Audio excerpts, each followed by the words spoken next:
and welcome to Our Family's True Tales of the Supernatural. Several years ago in the 1950s, when my mom, who I'll call Sally, was a child, something happened that seemed very disturbing. She had gone out to play until the sun was going down and it grew dim outside.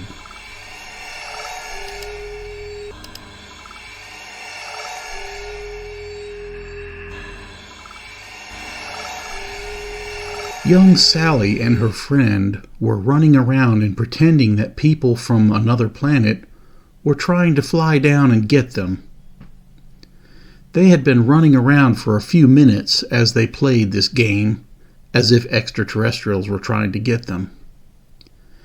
As they noticed the sunlight growing dim and it was getting into the twilight hours of the evening, they wondered if they should go home for the night. They stopped and tilted their heads up to look at the sky, and they saw a strange sight. As they looked up toward the sky, they saw several glowing spheres of light in a circle formation in the sky. The spheres were staying still and didn't move as they floated in the air about 200 to 300 feet high, which is about 70 to 100 meters.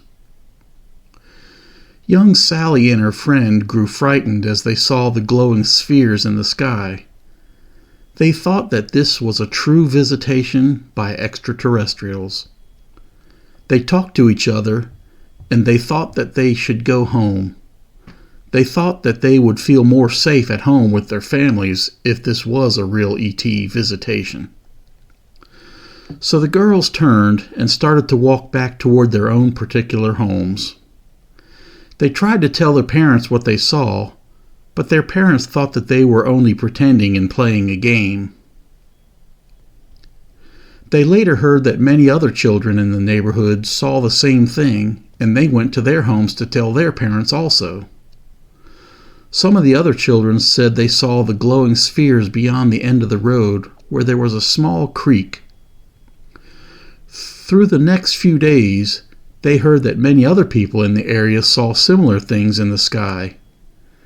They saw many of these things flying around the city where they lived, which was Washington, D.C. This eventually became a well-known occurrence that became known as the Washington, D.C. incident. This event is on record as occurring in July of 1952. The U.S. federal government declassified some UFO records, and some of the information matched this incident. It was the same incident my mom had described. This release of government paperwork didn't say what these objects were. My mom and I thought it was something the government was testing, and they didn't want people to know about it. Yet she felt a bit scared by it, at the time anyway. My mom told no one about this until I was an adult. She felt a lot of fear over this incident, and she didn't want anyone else to know about it, since she was afraid of what other people would think. According to some records, the lights in the sky showed up on radar, and jets flew in to investigate. The jets were from Andrews Air Force Base, which was nearby the area. As the jets approached the lights in the sky, the lights suddenly flew away. The lights flew much faster than the jets, and the lights went away and disappeared. Some folks from the government said that the lights were only thermal inversions. Those are hot spots in the atmosphere that can cause light reflections. Yet some of us believe that hot pockets of air don't cause blips to show up on radar. Some people guess that the government might have been testing something, so the government didn't want other people to know what they were testing. That's likely why they didn't want to give a straight answer, or so they thought. Other people think the government knew it wasn't their equipment and knew it was extraterrestrials. The government also didn't want other people to know much about the subject at the time, so they didn't want that information getting out and spreading around the population. I thought I saw a flying saucer when I was a young child, but it turned out to be an airplane with one of those advertisement types of signs. The advertisement had lights that spelled out words for an advertisement, and the words were spinning in a big circle. So at first it looked like an illuminated superstructure that seemed like a flying saucer that was spinning around. As an adult, I started to have dreams that seemed like science fiction movies. Sometimes it seemed like I flew to other planets, and sometimes I met ETs in my dreams. I'll talk more about my encounters in my dreams in a later season or in another episode of the show. If you want to hear more about the things I saw in those dreams, leave a comment and click the like button. Now, I also have a friend who saw something fly over his house one night, and it made an odd screeching sound. The screeching sound made his dog go into a frenzy and run in circles and bark like crazy. The dogs kept acting this way for a short while as the object slowly moved across the sky. My friend said the object looked like it was in the shape of a star or starburst. I think my friend lives between Wright-Patterson Base and Scott Air Force Base. That would make sense if the government was moving something between those two bases. Through the last several years, I would have thought that these were experimental aircraft, but I'm not so sure anymore. I've seen some evidence offered by one person who convinced me otherwise. I'll give some links to some of their videos in the description section below this video. That person also lists several first-hand witnesses that he knows of and has spoken with. This person also says that they know first-hand witnesses who have touched the flying saucers and worked on them. Much of the evidence was suppressed in the past, but a lot of evidence is slowly trickling out. There have already been a few congressional hearings to address it in recent years. It seems like some congressional representatives and senators are a bit unhappy that these things have been hidden from congressional oversight.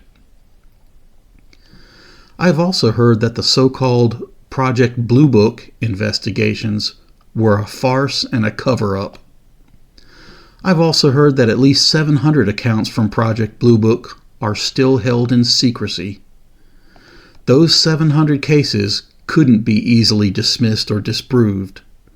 There was plenty of evidence to support those 700 cases, which is why it was suppressed. There has also recently been admissions that there are government programs to recover crashed extraterrestrial spacecrafts. The person who has released the evidence that I'm giving links to has been censored by the government. The government even got the media and YouTube to censor that person and their videos.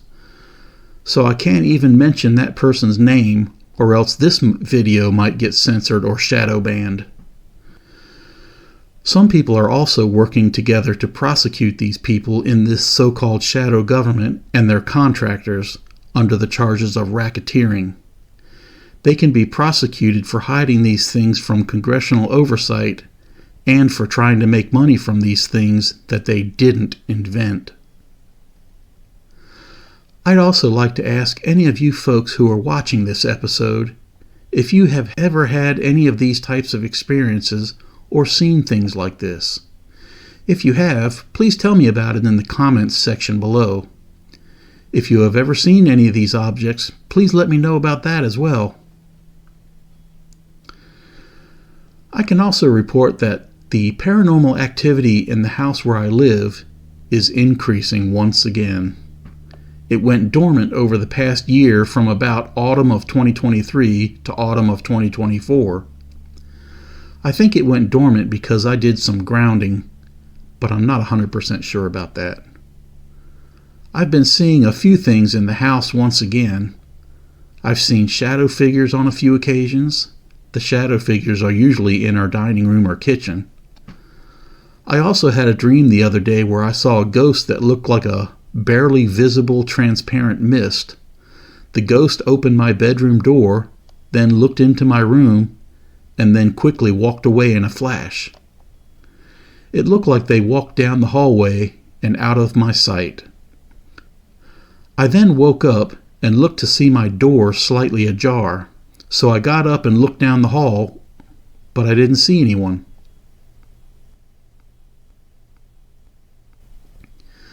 My mom has also witnessed a couple of incidents recently in the autumn of 2024.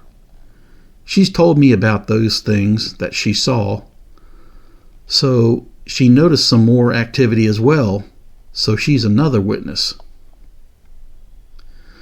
Some of this activity is starting to give me a bit of an eerie feeling. It's difficult to know when these things will pop up and what will happen.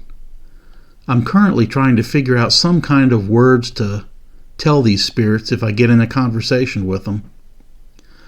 I usually try to coax the spirits into moving on and going into the light. Since I had a dream that was like a near-death experience, and I learned somewhat about those things and somewhat about God's love, I usually try to just tell them about God's love and that He would accept them into heaven. I tell them that they are loved and can go to heaven to be at peace and to be happy. I've moved a few spirits on by saying these types of things, and I've done that in a few different houses now. So I hope it's successful. I might talk about the increase in paranormal activity a bit more in Season 2 of the show. So if you want to hear more about it, leave a comment below and click the like button. If I get plenty of likes and comments, I'll get to working on Season 2 of the show. If not, I might take a bit of a vacation and get back to the show after a while. If you know other people that might be interested in these paranormal stories, please share this with them. If you want more content about UFOs, then let me know about that in the comments as well. If you want me to talk about the ghosts in my home, let me know about that in the comments too. As for now, I hope to see you in another episode of the show. So I'll say, see you later for now.